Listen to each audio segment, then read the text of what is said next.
Good morning, everyone, and welcome to our public forum on the inquiry into the Port of Melbourne's compliance with the pricing order. My name is Jerry Brodie, and I'm the chairperson of the Essential Services Commission. I would like to start by acknowledging the traditional owners of the lands we're meeting on today, here the Wurundjeri Woiwurrung people of the Kulin Nation. I also acknowledge the traditional owners of the various lands that you are on today and the Aboriginal and Torres Strait Islander peoples participating.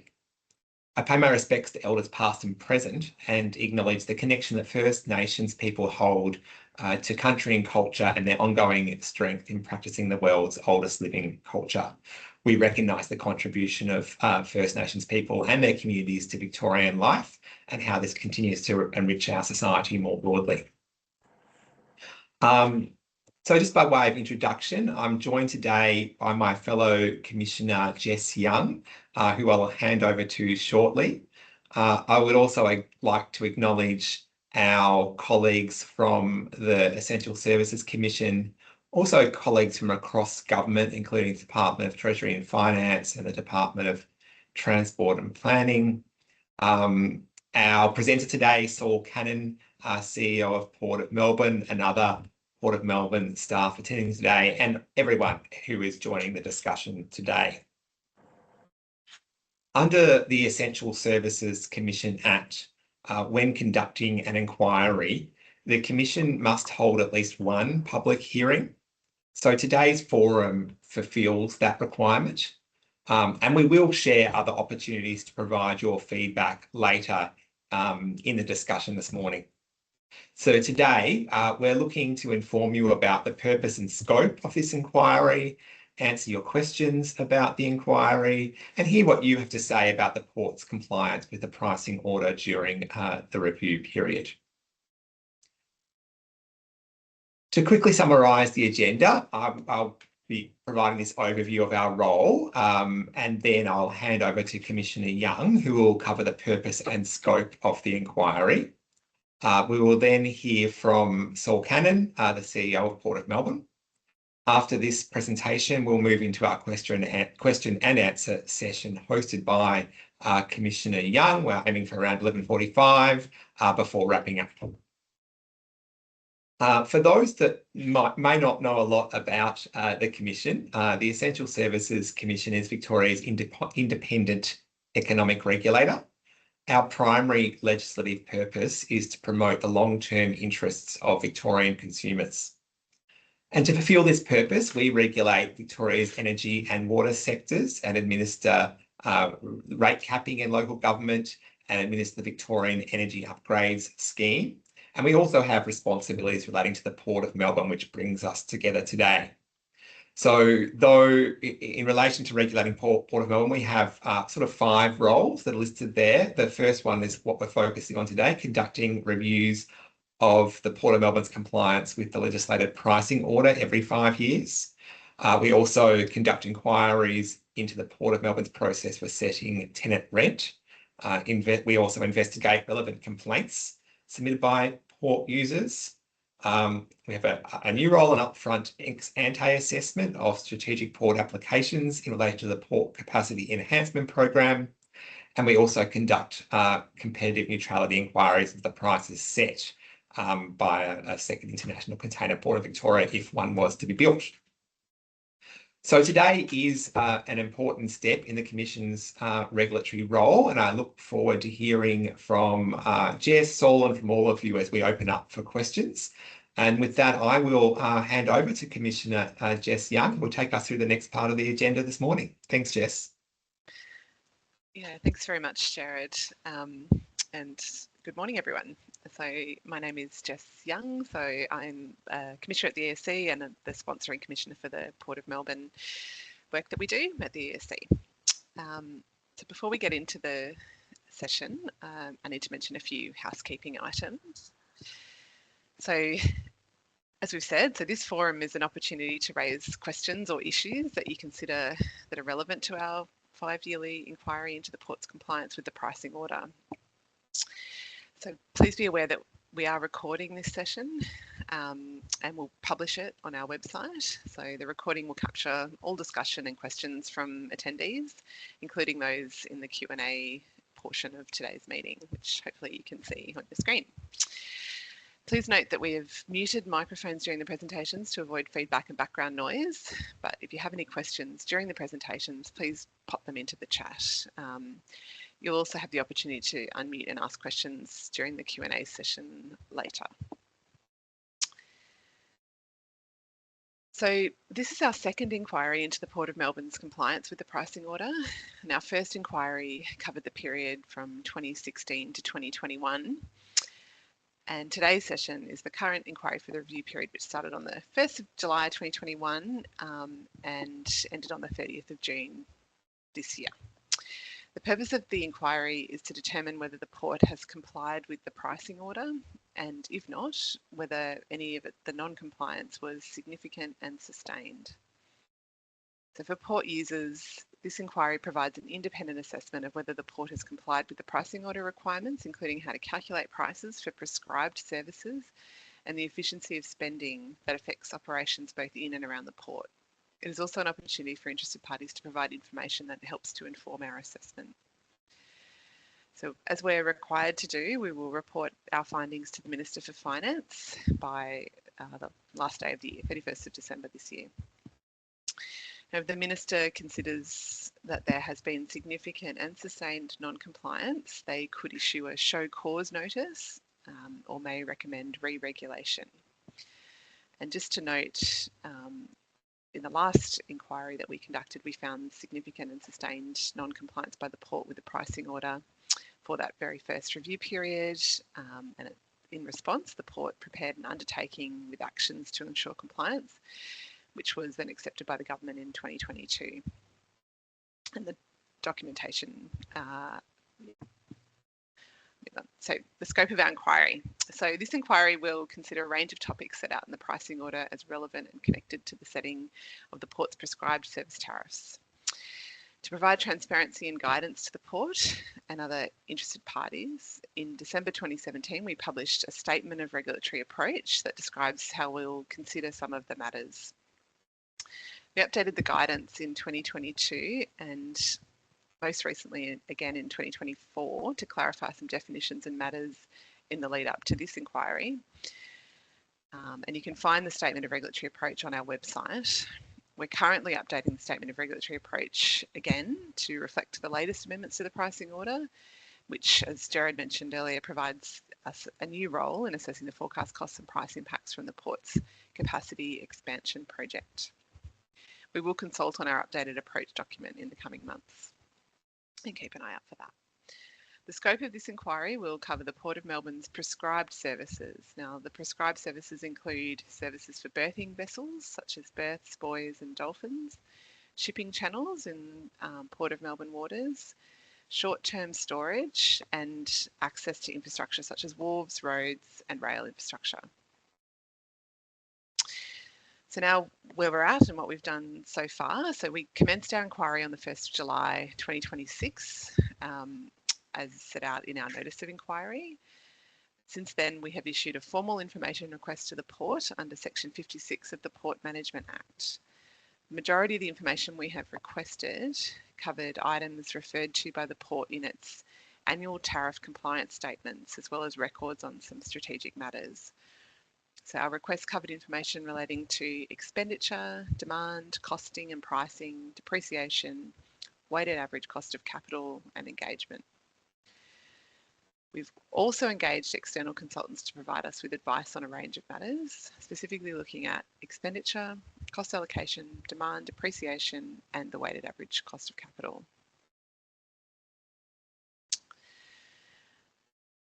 As required under our Act, when conducting an inquiry, the Commission must hold at least one public hearing.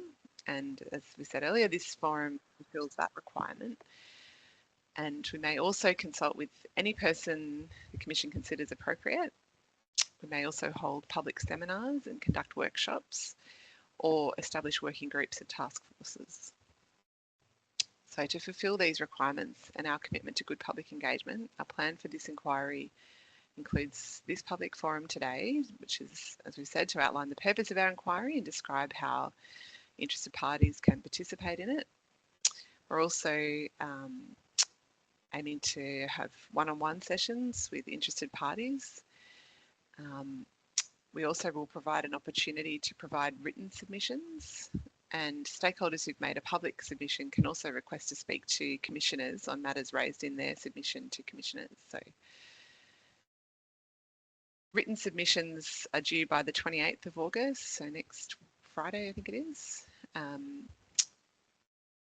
So if you need any further clarification on our process and the approach that we're taking, please don't hesitate to reach out to the inquiry team, and there's an email address on the screen there.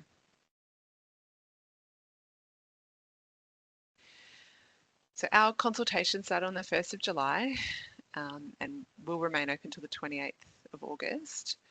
And as I said, we're available to meet individually with interested parties, and please get in touch to schedule a time if you would like to do that. Under the inquiry process set out in the pricing order, we expect to provide the Port of Melbourne with a confidential draft report for comment by late October. So this draft report will not be publicly released as part of the procedural fairness requirements. The Port will then have an opportunity to respond before we finalise our decision. By the last day of the year, 31st of December, a final report will be provided to the Minister for Finance. And then a public report will be published on our website in January next year. So as with all of our public engagements, our default position is to publish submissions on our consultation page, which is on Engage Victoria. We do this to promote openness and transparency in our decision making. Under our public submissions policy, we generally publish submissions so others can see the information that we're considering when we make those decisions, and in this case, when we make recommendations to the Minister. Now, please be assured that before we publish submissions, we do remove personal information such as signatures, addresses, and emails. We also remove sensitive information or any offensive or defamatory content.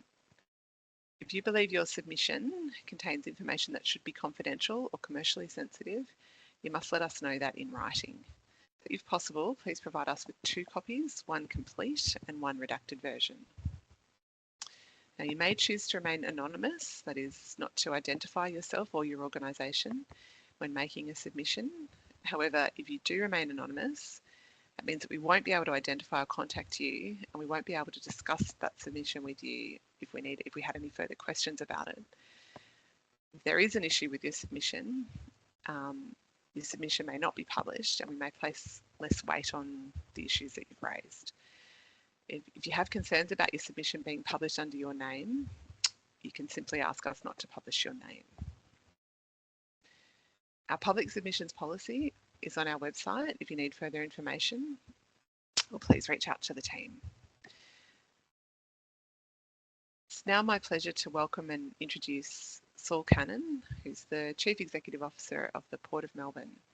So he'll be talking to us about the Port's compliance with the pricing order. So welcome, Saul. Thank you, Jess, and good morning, everybody. As we just heard from Jess, this is the second pricing order inquiry that the Essential Services Commission has undertaken since Port of Melbourne entered into the long-term lease of the port in 2016. This inquiry covers the 5-year period from 1 July 2021 to 30 June 2026. The inquiry is a standard part of our regulatory framework, in which the Commission is required to review our compliance with the pricing order every 5 years to determine whether we have complied. It sits alongside the tariff compliance statements and reference tariff schedules that we provide to the Commission each year. We welcome this process, and we're committed to supporting a transparent, evidence-based review. I would also strongly encourage port users and stakeholders to have your say directly with the Commission through their engagement program, which runs to 28 August. To provide context, I want to be open about the outcome of the first pricing order inquiry, which covered 2016 to 2021. While Port of Melbourne was deemed compliant in some areas, the Commission found non-compliance in areas relating to engagement and the weighted average cost of capital. This was a disappointing outcome, but it became a genuine turning point for our business. In May 2022, the Victorian Government accepted an undertaking in response to those findings. And since that time, Port of Melbourne has delivered significant improvement in our approach to pricing, engagement and governance, demonstrated by our strengthened internal capability, enhanced expenditure forecasting processes, and the introduction of more structured and consistent stakeholder engagement practices. The undertaking provided confidence and clarity to our stakeholders, and it's our commitment, investment and culture that has delivered the change. Through the undertaking and our broader improvement program, we committed to the approaches we apply to estimate expenditure, and we committed to developing and publishing a pricing order engagement protocol to improve our engagement practices. Following the publication of the engagement protocol in October 2022, we publicly launched our stakeholder engagement framework in March 2023. During this time, we also rolled out formal IAP2 engagement training right across the organisation, so we know we're delivering best practice engagement. Most importantly, we routinely apply lessons learned to keep improving. We're finding more opportunities to listen to our stakeholders, being clearer about how we have considered that feedback and delivering real benefits and change because of our engagement. We've also invested in our people, establishing a dedicated stakeholder relations team with representation on our executive leadership team. The Commission has recognised this uplift, noting improved quality, depth and effectiveness in our engagement. Alongside our cultural change, we've made significant practical improvements. Our operating expenditure forecasting is now clear, rigorous and credible. We've adopted a best practice base step trend approach, supported by benchmarking and efficiency targets. We've also strengthened our capital planning, project management and governance, underpinned by our enterprise project management framework and detailed business cases for major projects. And on the cost of capital, our approach to estimating the weighted average cost of capital, or WACC, is well accepted. And throughout the review period, we've been responsive to further commentary from the Commission on refinements to that approach. If there are port users here today who we've engaged with over the past 5 years, thank you. Your feedback continues to positively shape how we work. The strongest evidence of improvement and of a business that is investing responsibly is what we've put back into the port for the long-term interests of our stakeholders. Over the last 10 years, we've invested more than $1 billion in improving port infrastructure, and our capital investment in this review period was more than double that of the first inquiry period, an uplift of about $400 million, or 117%. It's worth pausing on why this investment matters, and it's because of the role the port plays. The Port of Melbourne includes 534 hectares of land and borders 4 local councils. We manage 27 kilometres of waterfront and over 50 kilometres of shipping channels. Each year, we are proud to contribute $10.5 billion to the Victorian economy and $5.3 billion in gross state product, GSP, supporting close to 30,000 full-time equivalent Victorian jobs each year. We handle more than 3.5 million containers a year, with this past 2026 financial year achieving another record year of any port anywhere in Australia, ensuring South East Australian businesses and consumers have access to the goods they need and our region's exports can be enjoyed around the world. This is the infrastructure our regulatory framework is here to protect, and it's why we take our obligations under the pricing order seriously. This inquiry focuses on a retrospective assessment of the previous 5 years. It is distinct from the port's future planning processes, which consider growth requirements and the development and assessment of future initiatives. While we're looking forward to engaging with stakeholders, all of you, over our future plans, we encourage you to contribute to this retrospective review process. 10 years as the Port of Melbourne, we continue working hard to collaborate, listen and improve. The first 5 years were a significant learning experience, but our focus throughout has been continuous improvement, and that is central to achieving positive outcomes for all stakeholders.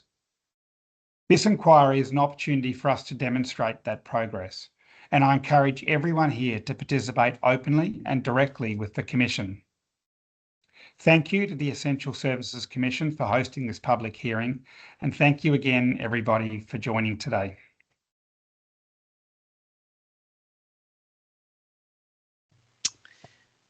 Thanks very much, Saul. So now moved into the section of the session where we can have a discussion and answer any questions that attendees might have, either for any of the commissioners who are here or for Saul. So this is your opportunity, and if you have any questions, please do pop them in the chat, or alternatively, if you'd like to, you may raise your hand and speak. So I will pause just for a moment or two just to see if anyone's got a question they'd like to ask.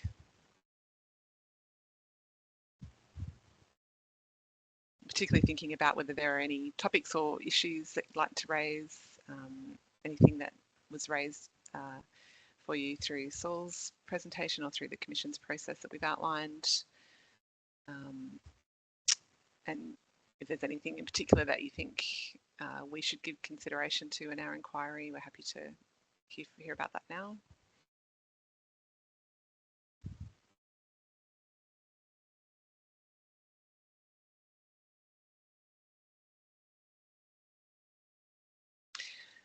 Of course, if we don't receive any questions today, that's perfectly fine. If you prefer to put questions in writing to us, we've obviously walked through the process for doing so today. Michael, would you like to come off mute and ask a question? How's that? Can you hear me? Yes, thanks. Okay, a little bit surprised that I was the first person to ask a question, but that's okay. Question for Saul, if I could, please. Victorian ports are public assets managed on the public's behalf by the Victorian government, and then the Victorian government's taken the decision to place the leasing of the port under your corporate structure, Saul. I guess since the last pricing order review back in 2021, there's been significant changes to the Victorian economy, and realistically, I don't think we can expect things to improve a lot in the forthcoming 5-year period. Could you outline how you and the Port of Melbourne will address these changed economic circumstances in Victoria in the coming 5 years? Sure, thanks, Michael. I mean, certainly there's a lot of focus on ongoing global uncertainty and volatility. What we have seen, interestingly though, in the last year just finished, we did see, as I mentioned in the address, a record level of containers coming in and out of Port of Melbourne, so 3.52 million TEUs. That's more than any port anywhere ever in Australia, and it was up, I think, about 3.8% on the prior year. So while we continue to have uncertainty and volatility, what you can see when you look over time is a pretty consistent growth in trade, and here I'm particularly talking about containers. We do a lot of forecasting, so when we look out, we look at long-term trade forecasts, we look at ship fleet forecasts, we look at the capacity of the existing terminals to understand what is that future point in time where we need to ensure we have investment in that next tranche of capacity to ensure we've got what Victoria needs. And the port as a gateway really does underpin that economic activity. I think one other thing, Michael, I would just sort of comment on, when you look back over the last 20 plus years, there have been a number of major shocks to the system during that period. I can remember working in 2009 back through the global financial crisis. At that point, we had the early lockdown years here in Melbourne in the first couple of years of the pandemic. And when you look at the trade volumes through those periods, you can see some quite dips when you have those major shocks to the system. But what you can then also see when we look back is a pretty quick and consistent reversion to trade growth. And I guess in Victoria, what underpins a big part of that is the population growth that we have in Victoria and Melbourne as a very large capital city. So yes, there's always ups and downs and uncertainty that we all need to work with in terms of economic levels and trade through the port. But when you take a medium and longer term view, we have some real confidence that trade growth is going to continue into the future, but we will be doing updates to those forecasts and a lot of consultation on those things as we go forward in relation to those future investment processes. Yeah, look, thanks for the response, Saul. I'd like you to perhaps concentrate a little bit more on the Port of Melbourne as a conduit for business conditions throughout Victoria and its catchment area.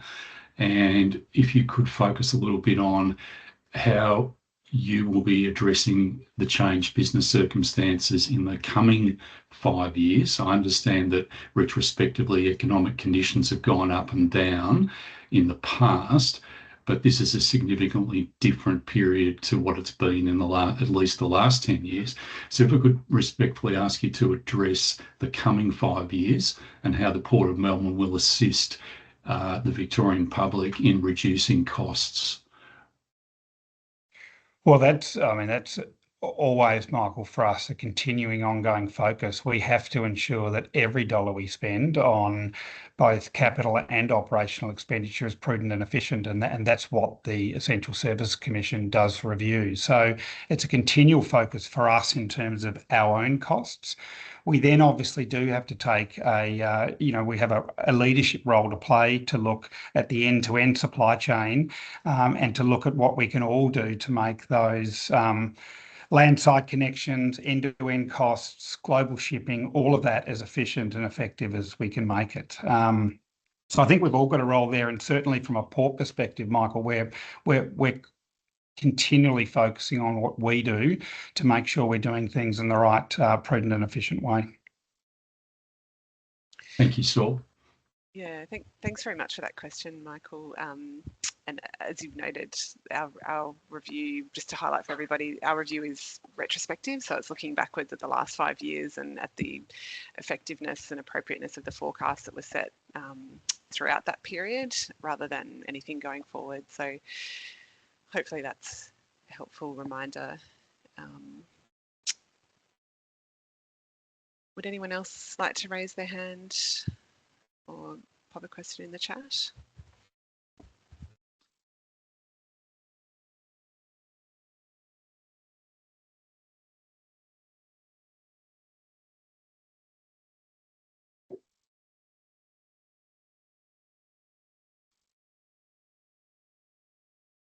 Michael, would you like to ask another question? Yeah. Jess, I'm a little bit surprised that no one else is putting their hand up. So I feel like this, with the illustrious company we've got assembled here today, it's almost on me to come up with a second question here. I wanted to focus a little bit on the weighted average cost of capital.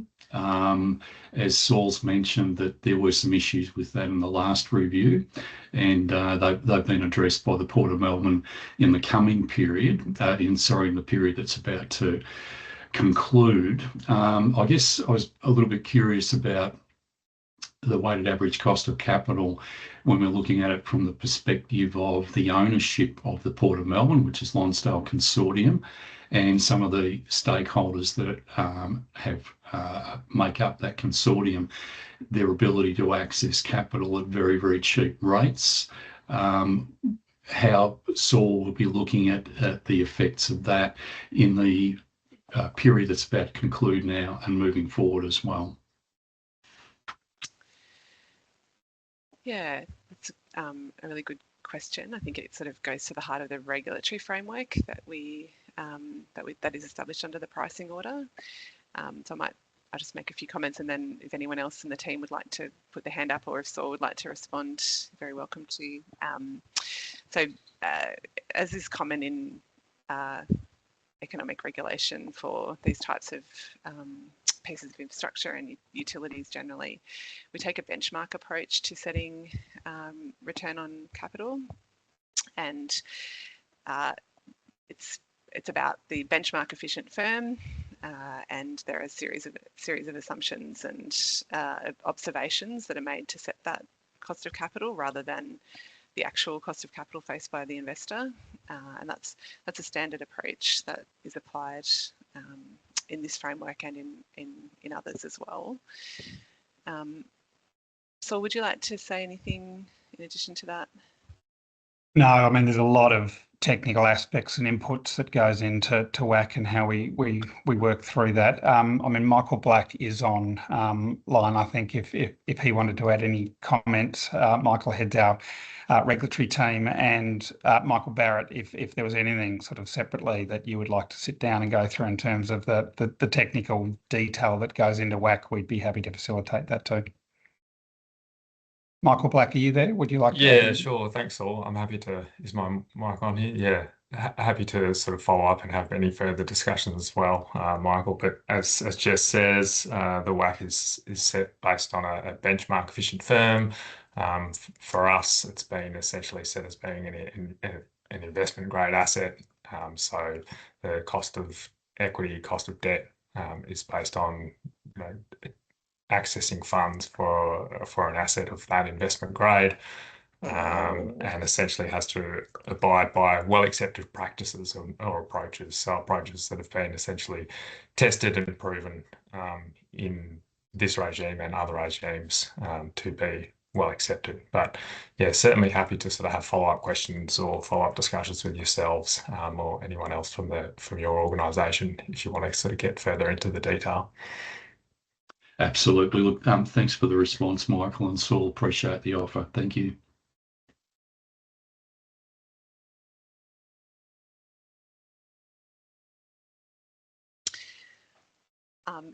If you are interested in finding out a little bit more about the approach that the port has taken in the past period that we're looking at now, you might like to have a look at the interim commentary that we put out in response to the annual tariff compliance work. That gives a little bit more insight into some of the issues and our consideration of the parameters that go into the WACC.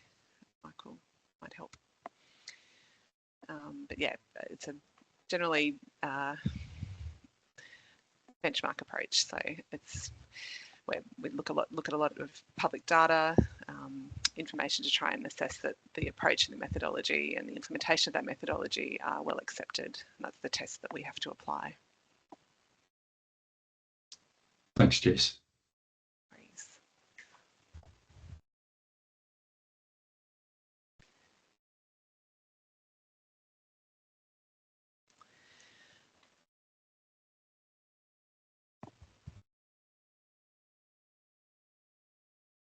Would anyone else like to ask a question while we're all assembled today?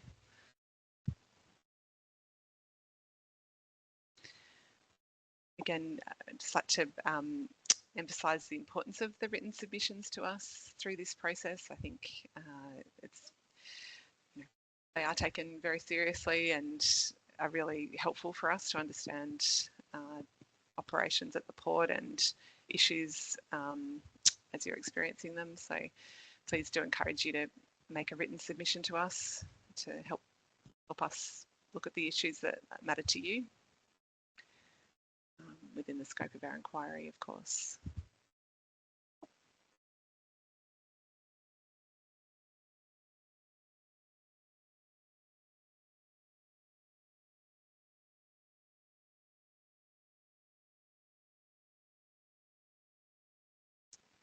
If there are no further questions, I'm happy to give us a bit of an early mark.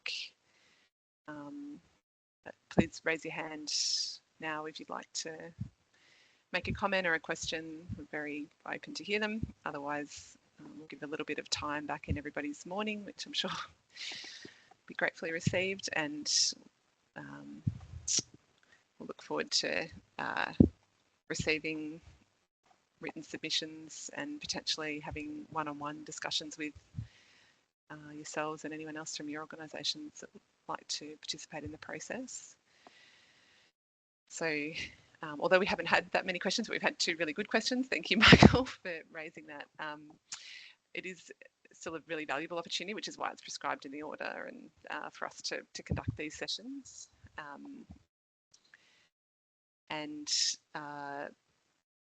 You know, we don't want to sort of can't really overemphasise the importance of the process that we're conducting at the moment, because it does impact the lives of every Victorian. Everything that we buy comes through the port. So might see if Saul, did you want to make any final remarks before we finish up? No, just a thank you again to everybody for joining today, but also for your engagement more broadly with us, and we look forward to that continuing. Great. So a write-up of today's event and the recording is going to be posted online in the next few days. But again, we're very keen to hear more from you. So please, you can register for a one-on-one session with Commission staff, and that will be running over the next week. So don't delay. If you've got, if you'd like to hold a meeting with us, please get in touch. As we mentioned, so the important deadline for us is the confidential final report to the Minister for Finance by the last day of the year. And of course, a public report, which will be published on our website in January next year. So look, thanks very much for your time and interest in this review, and look forward to hearing from you through other means. Thanks a lot. Thank you.